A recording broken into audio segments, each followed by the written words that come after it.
morning. Good morning. So we're in Nottingham. Not that you can see it, but back there is the castle. So it's been a really nice place to be. However, we've gotten to the point of needing facilities of a... Just call it facilities. Yes, nature. And it's the 12th of April, so I don't know the rules, but I know we're allowed to move, like not just locally from now on. We're supposed to be able to move. I checked the CRT's site. They haven't yet updated it. However, the government site still says the same thing, which is that everything gets loosened up a bit on the 12th of April. Yeah, so it's the next stage of opening up. Yeah. So we are going to move on. It's April. It's freezing. Yeah, we had a couple of little flakes of snow. It was actually more hail than snow the other day. But yeah, it was kind of weird. Like, it actually looked like little styrofoam pellets more than anything else. We had a couple of nice walks through Nottingham. Obviously, everything's still closed, but we went past the castle, we went up to the Arboretum, and just through town a few times, saw Robin. Yeah, it's very, very dead, especially yesterday, which was Sunday. There was like nobody out. So quiet. Yeah, so it's a nice way to see the city. It's a shame that everything is still shut down, and yeah, like I'd be particularly interested in doing the castle tour, and there's some stuff you can do where there's caves that have been, well, they're not really caves, they're grottos really. They've been hand carved out of the sandstone to make cellars and things, and there's a whole little tour where you can go through places where they did, they used it as bunkers in World War II, and they've used it as ale cellars, and it just sounds really interesting. We saw the oldest pub in England, although obviously it wasn't open.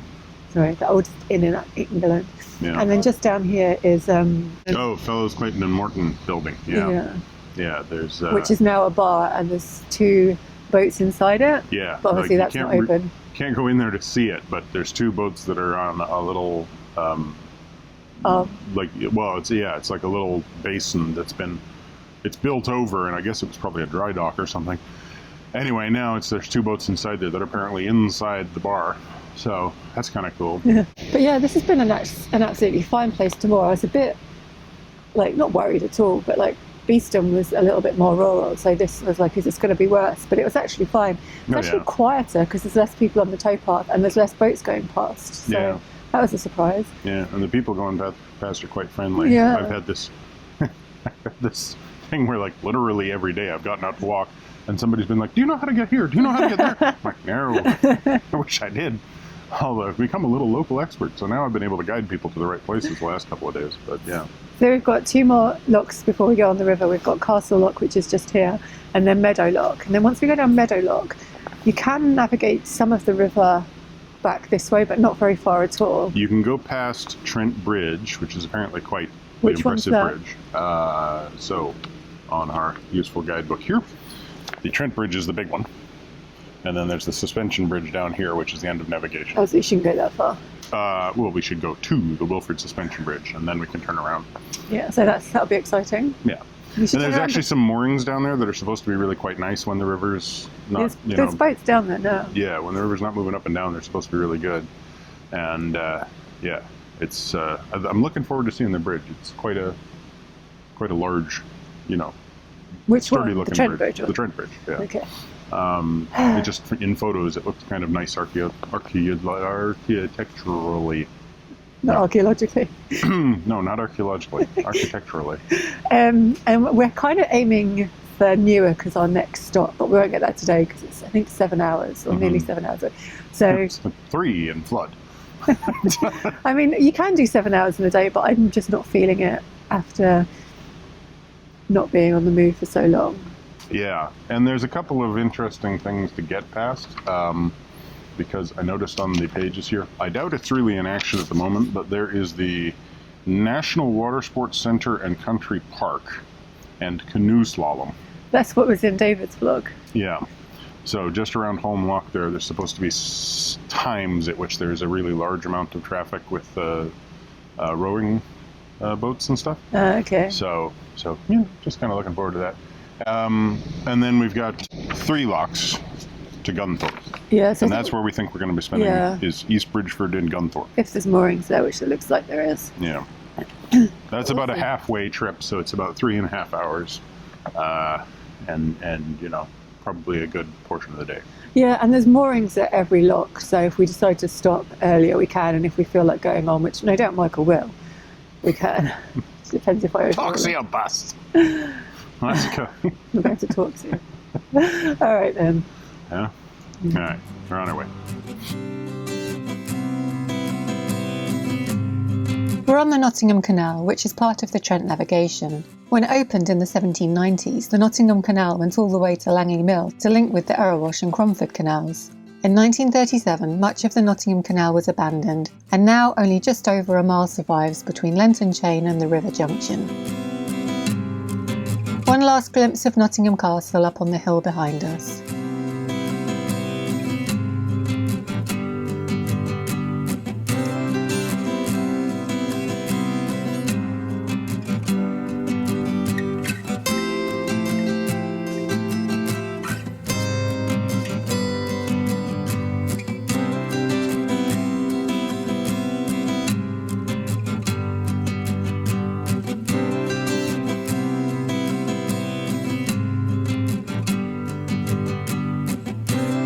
In the foreground you can see some bricks protruding from the paving. They're used as grips to stop your feet slipping when you swing the heavy lock gates.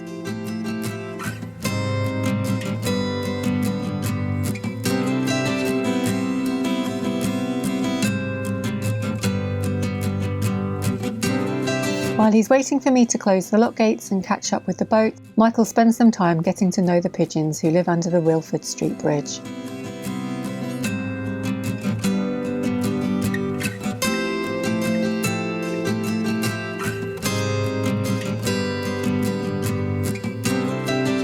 There are even more moorings in this pound, although they may be a little noisy once the pubs open again.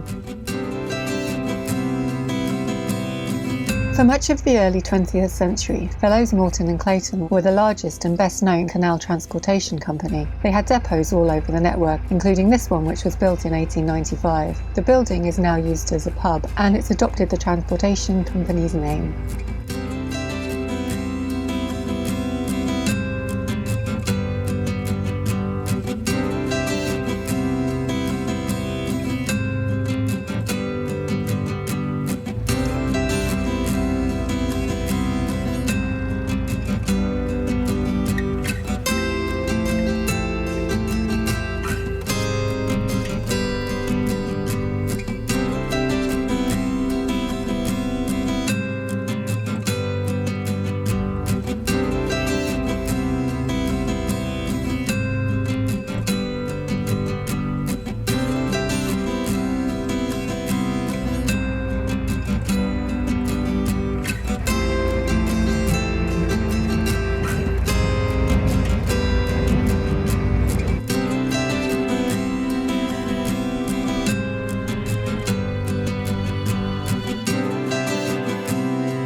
While a number of historic canal buildings and warehouses have survived in Nottingham, the wharfs along this stretch have been developed with modern apartment buildings.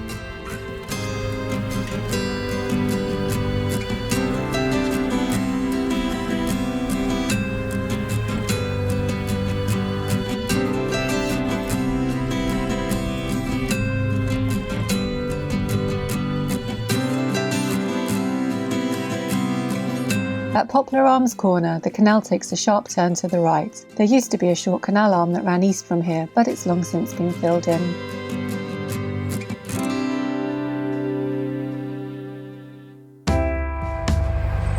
So that was the aptly named canal turn. You got turned hard, or you hit a crane.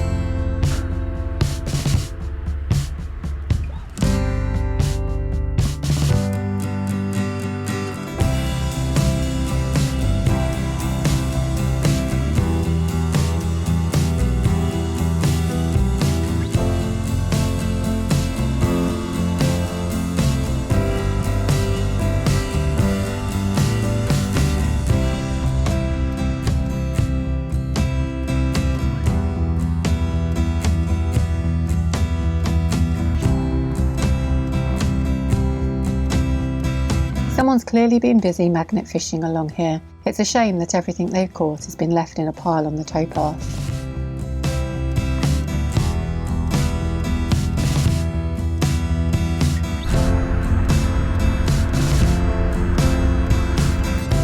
Here Perseverance is passing under Castle Market Road Bridge, and on one side of the bridge arch is this old roller. The rope from the towing horses would have rubbed against the roller to stop it snagging on the brick. Over time, and with a lot of use, holes have even been worn into the roller.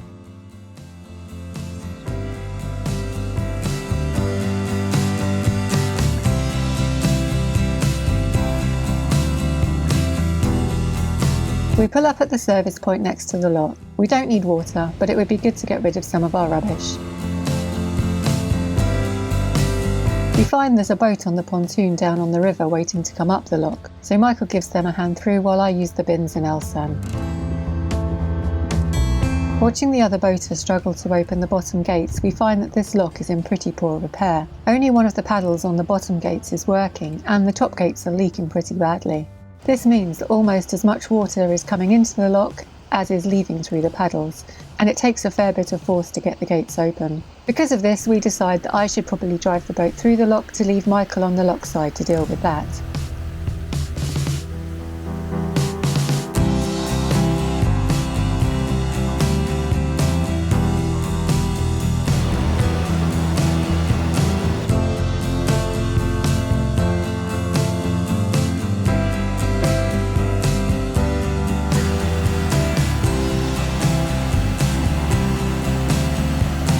It looks like the bottom gates are leaking a fair bit too.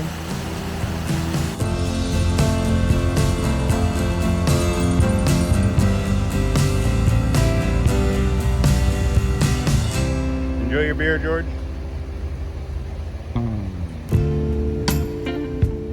It's time for Michael to try and get the lock gate open. Not the easiest task with this much water still pouring into the lock.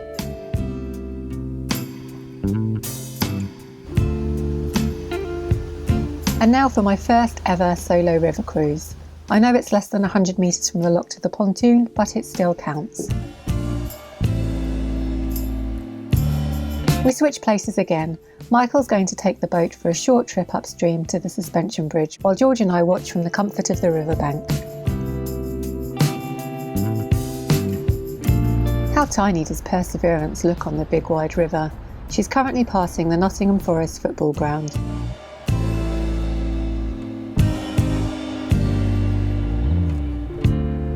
And next to that is the rowing club. There's a few rowing boats out on the river at the moment to be aware of.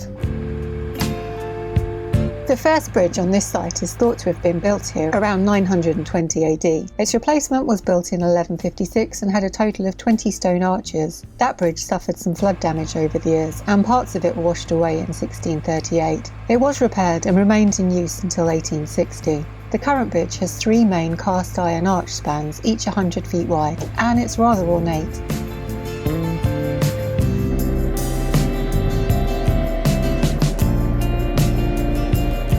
There are some river moorings on the steps outside the county hall, and honestly it looks like a really lovely place to stop for a few days. It's just half a mile from the Trent Bridge to Wilford Suspension Bridge, where Michael will turn the boat around to come back and pick me up from the lock landing.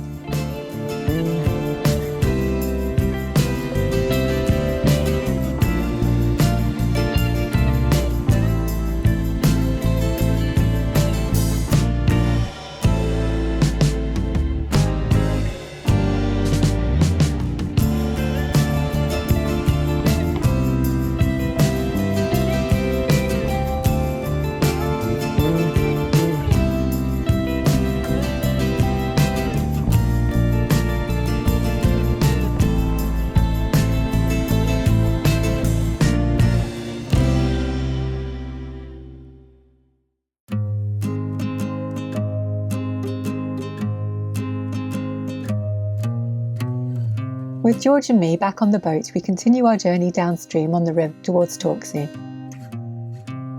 While I'm busy filming these boats, I completely fail to spot the site of the old Grantham Canal leaving the navigation on the east bank behind us. This bridge was originally a railway crossing, but when the line was abandoned in 1969, it was converted into a road crossing.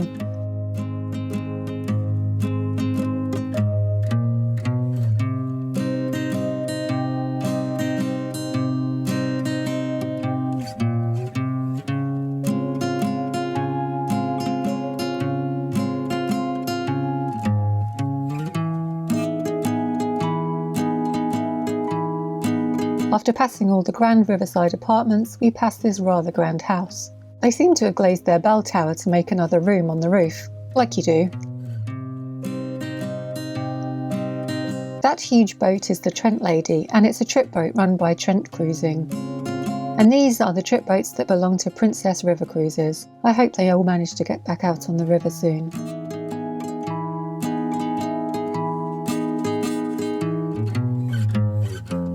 Here we're passing the Nottingham Sailing Club. Apparently this section of the river can be really busy at times, but there's not a single boat on the water as we pass.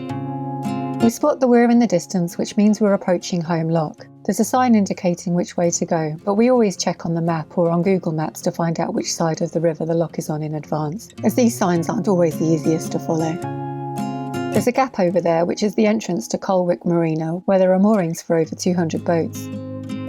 That channel leads to the National Water Sports Centre at Home Pier Point Country Park, and we definitely won't be heading that way as we don't want to use any of the white water courses that are up there. There's some customer facilities here too, and we want to stop to see if we can do our recycling here, as there were no recycling bins in Nottingham. Once the recycling's been dropped off, I walk towards the lock to see about going through, and just as I approach, the gates start to swing open because there's a lockkeeper on duty.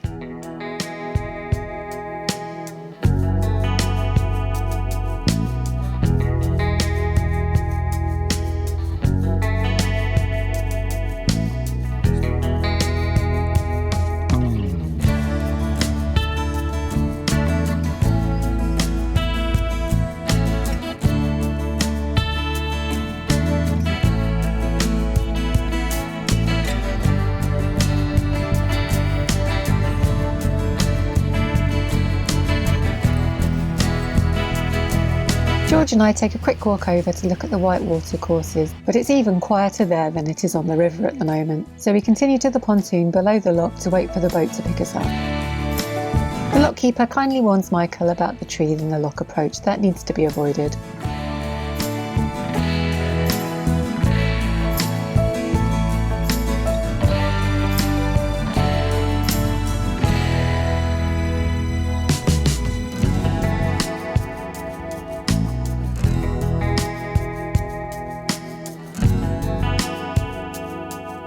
Now we have 3 miles of peaceful cruising before we reach the next lock.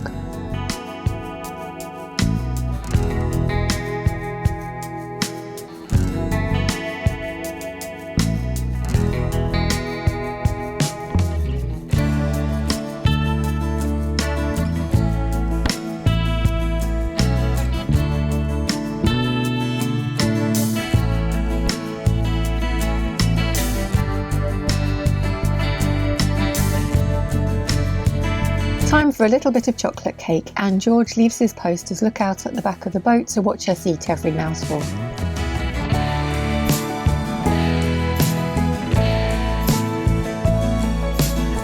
Rexery Junction Viaduct carries the Nottingham and Grantham train line across the river between Netherfield and Radcliffe-on-Trent. When the bridge was built in 1850, the Trent Navigation Company insisted on a minimum clear span of 100 feet, so the railway company built a 110 feet cast iron arch.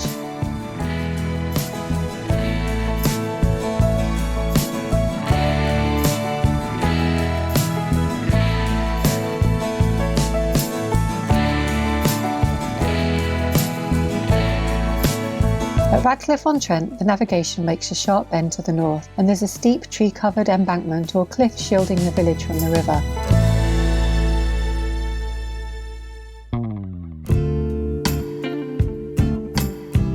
About half a mile from the bend, we start to approach Stoke Lock, which this time is on the left side of the navigation. Above the lock, there are some rather nice pontoon visitor moorings. We had heard that all these locks are manned, but we weren't sure, and so Michael drops me off just in case. It turns out that there is a lockkeeper on duty, so I really should have stayed on the boat.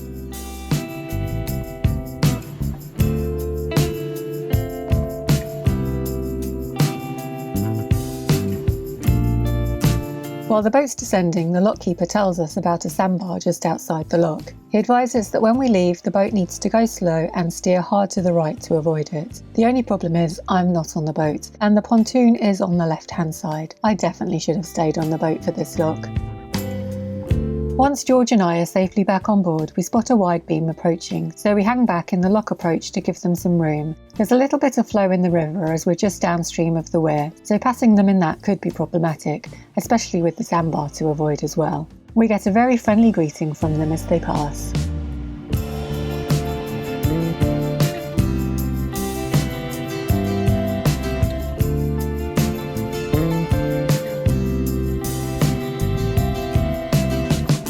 Sandbank successfully avoided. There's no need to look so worried, George.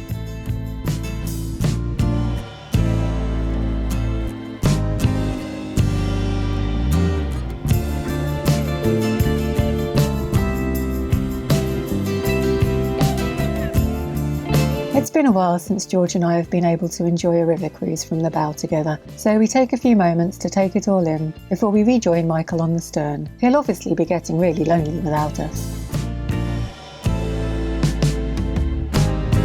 There appear to be some moorings at the small village of Stoke Lock. I say small village, but it seems to be home to a very large population of swans.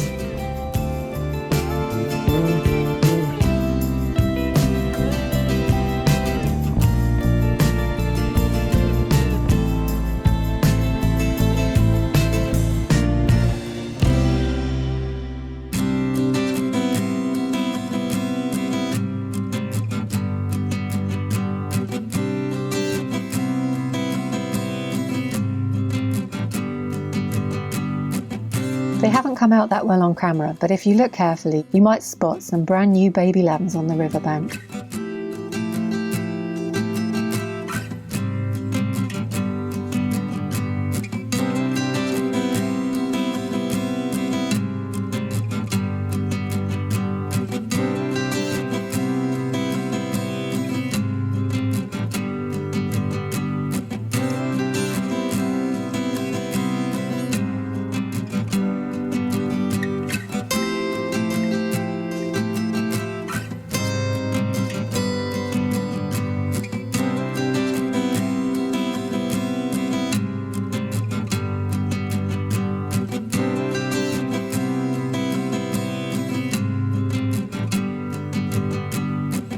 We're now approaching Gunthorpe, where we're hoping to moor for the night. A bridge was first built 400 metres downstream from here in the 1870s, and you could cross it with a horse and carriage for 1 shilling. Before that, the only way to cross the river was by ferry or ford.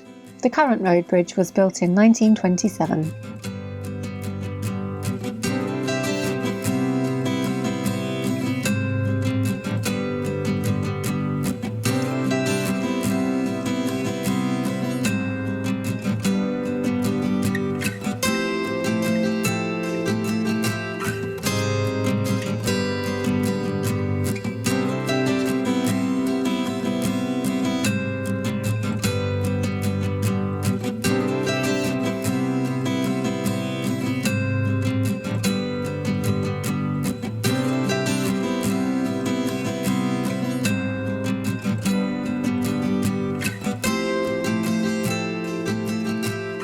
I'm really happy.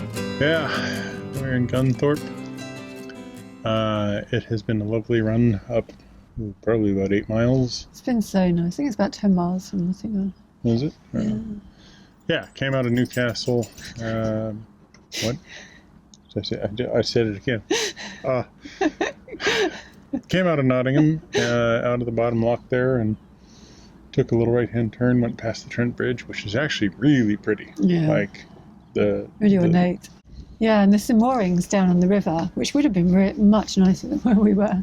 They're river moorings with no flood pontoon, but there were boats down there, so I assume they're fine. Yeah, I think where we were was okay. Oh, it's fine. It was just dark, whereas maybe because the sun's out today, it just seemed so nice. Yeah, today it was very bright, and where we were, it was extremely shaded. Yeah. So, and we had a building up behind us to make it so that there was really no light coming in, which is also why we ran low on power. It was just really nice to be on the move. It was really nice to be on the big wide river again. The sun was shining. We saw so much wildlife, and we saw some baby lambs, which was like, just makes it feel like it was spring. Yeah, all of a sudden I get a call on the walkie-talkie. It's like, little chippies! Lammies! I was like, no, Michael, you don't understand. They're baby sheep. I was just pointing them all out. And I'm like, yes, I can see them. Several hundred. They're very cute. Yeah. It was, and yeah, the amount of let's see, what did we see? We saw Cormorants, herons, several type of geese that I've never seen before. At least one kingfisher that I thought was just a blue piece of plastic. Yeah, because there's so much plastic in the trees from where the floodwaters were high. Yeah, it's very obvious the floodwaters have been quite high, and yet where we are now, it's like just, the trees are nice and clear and everything and all green. But yeah, this blue flash shot across the river, and I just thought I was looking at like a plastic bag or whatever, and I realized it was actually that's really sad. Actually, a fairly fat kingfisher.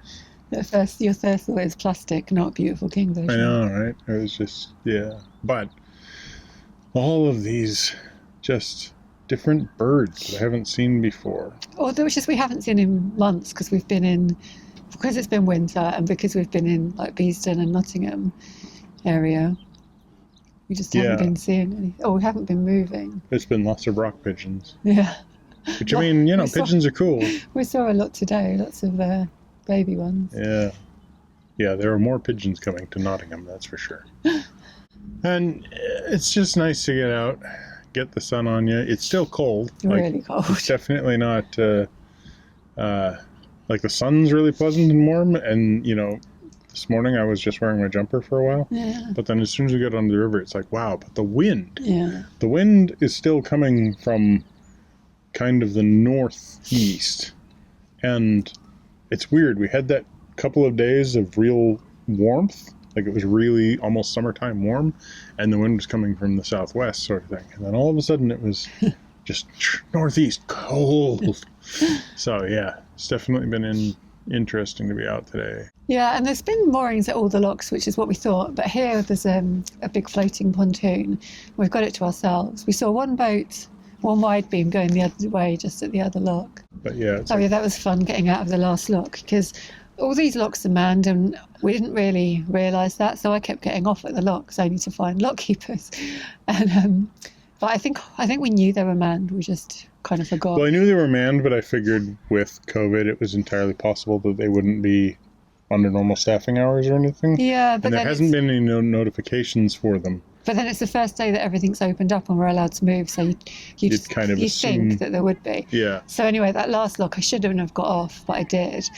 And then when the lock was dropping, the lockkeeper said to Michael, "Oh, when you get out of here, do a sharp right as hard as you can and move right across." Yeah, because there's a sandbank. And Michael was like, "Okay, is there somewhere I can pick up my wife?" And the lockkeeper was like, "Oh." Maybe? Yeah.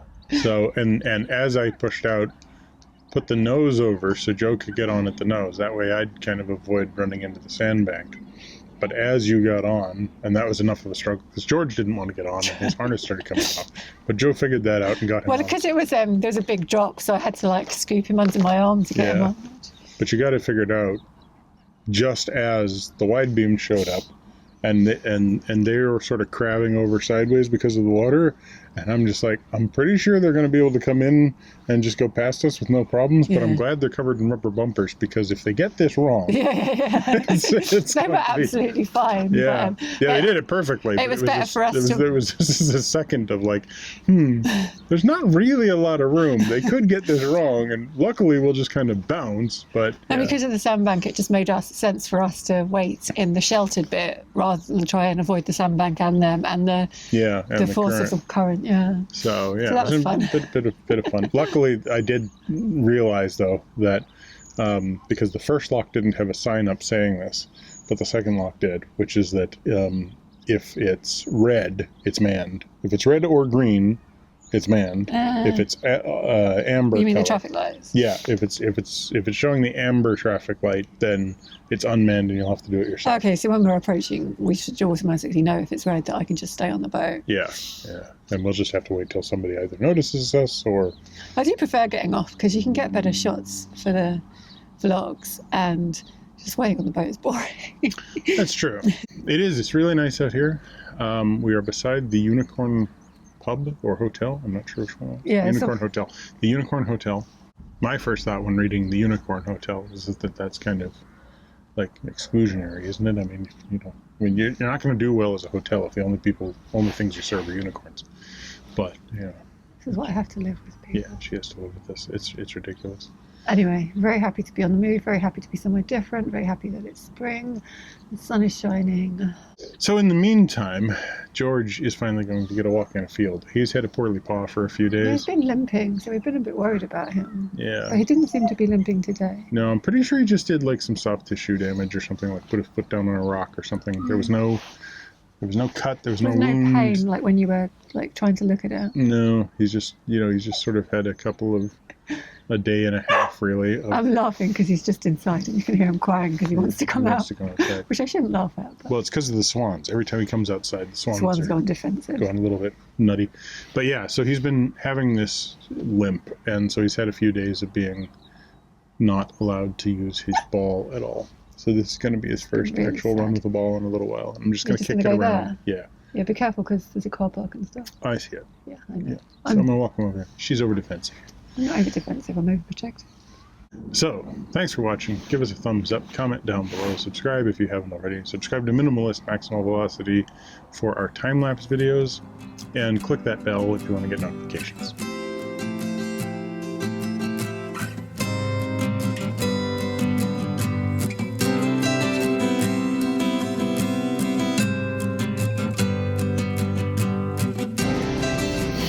Morning. Whoops. Morning. Morning.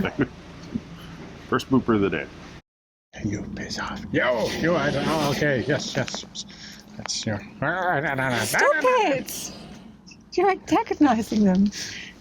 I got a couple little holes in my hand. I have no sympathy. I'm not antagonizing them, they're antagonizing me. What's the difference? I don't know. Okay. Live and learn.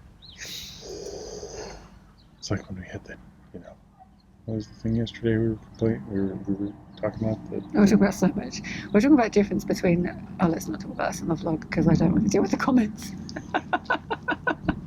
It was the American British thing. It's just Let's not talk about it. Okay. Let's not talk about it. Is that a trolley? No. Anyway, yeah. What do you call them? Strollers? No. Shopping carts. Shopping carts. It's a cart you shop with. Anyway, it's not a trolley, which is a thing that goes on rails. Oh, you started it now. Anyway, there was about 20 or 30 of these words we were having a discussion. It got lively. Animated discussion. Yeah. You could see it on one, I think. I can't remember which one it was. Realtors. Yeah. I'll admit, a realtor doesn't. I mean, it's a made-up job, but it's a made-up name for a job. But I'm not sure that is the best choice of the name. But anyway, yeah.